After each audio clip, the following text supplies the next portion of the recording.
اور کب لوٹوں گی یہ تمہیں نہیں بتاؤں گی، تاکہ تمہارے حواس پر میرا خوف مسلط رہے۔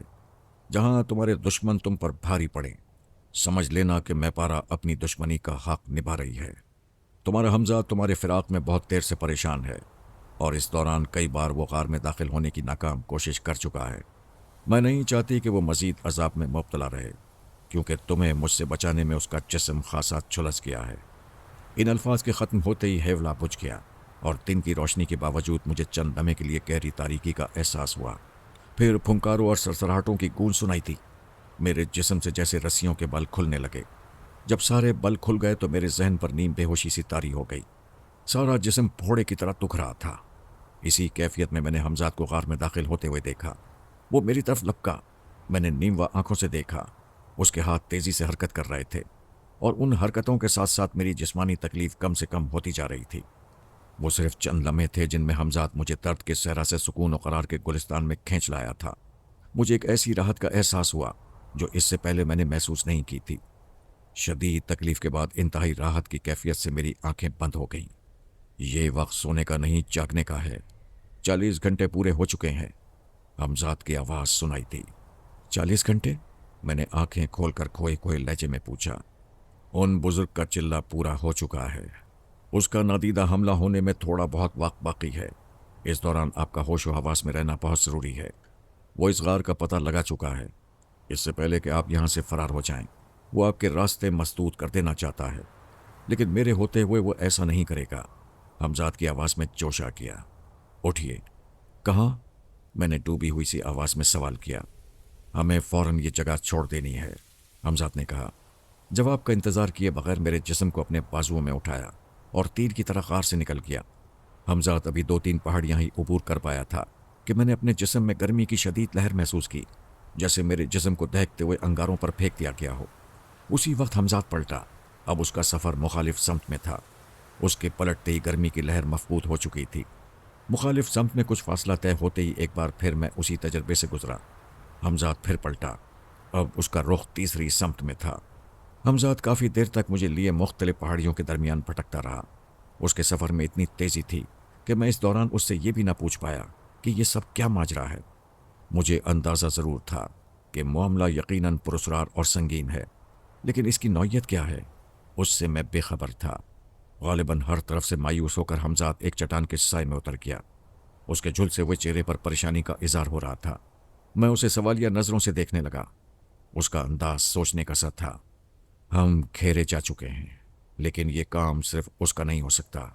حمزات پڑپڑایا۔ کیا ہوا؟ کچھ مجھے بھی تو بتاؤ۔ تم کیا سوچ رہے ہو؟ آخر اتنے گھبرائے ہوئے کیوں ہو؟ یہ کہتے ہی پہلی بار میں نے حمزات کا جھلسا ہوا چہرہ غور سے دیکھا۔ میرے ساتھ تکلیف و اذیت میں وہ بھی برابر کا شریک تھا۔ مجھے یقین ہے کہ میں نے اس کے بارے میں غلط اندازہ نہیں لگایا تھا۔ اس کی قوتوں سے نمٹنا میرے لیے مشکل نہیں تھا، لیکن حمزات کچھ کہتے کہتے رک گیا۔ کہہ دو جو کچھ کہنا چاہتے ہو، جھجکو مت، میں نے ٹھنڈی سانس بھرتے ہوئے کہا۔ مجھے تم پر اعتماد اور بھروسہ ہے۔ تمہاری راہیں مسدود کرنے والا وہ بزرگ نہیں۔ تم یہی کہنا چاہتے ہو نا کہ میں پارا کی روح اس شخص کی مدد کر رہی ہے؟ حمزات نے میرے سوال پر سر جھکا لیا۔ اس کی بے بسی پر مجھے ترس آنے لگا۔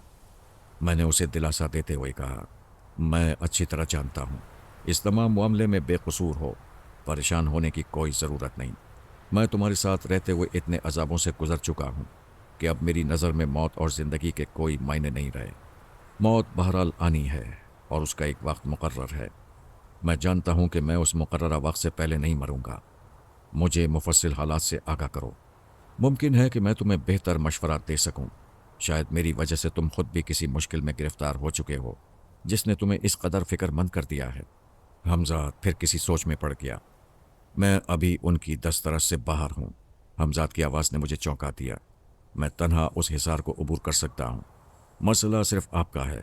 اگر آپ نے اس حصار کو عبور کرنے کی کوشش کی تو آپ کا جسم چل اٹھے گا، جس کا معمولی سا تجربہ ابھی آپ کو ہو چکا ہے۔ اگر وہ مجھے یہاں قید رکھنا چاہتے ہیں تو یقیناً اس کا کوئی خطرناک مقصد بھی ہوگا۔ بالکل، حمزات نے جواب دیا۔ یہاں سے ملکہ کا فاصلہ کافی ہے۔ مجاہدین فوری طور پر آپ سے انتقام لینے یہاں نہیں پہنچ سکتے، اس لیے ضروری تھا کہ آپ کی فرار کی راہیں بند کر دی جائیں۔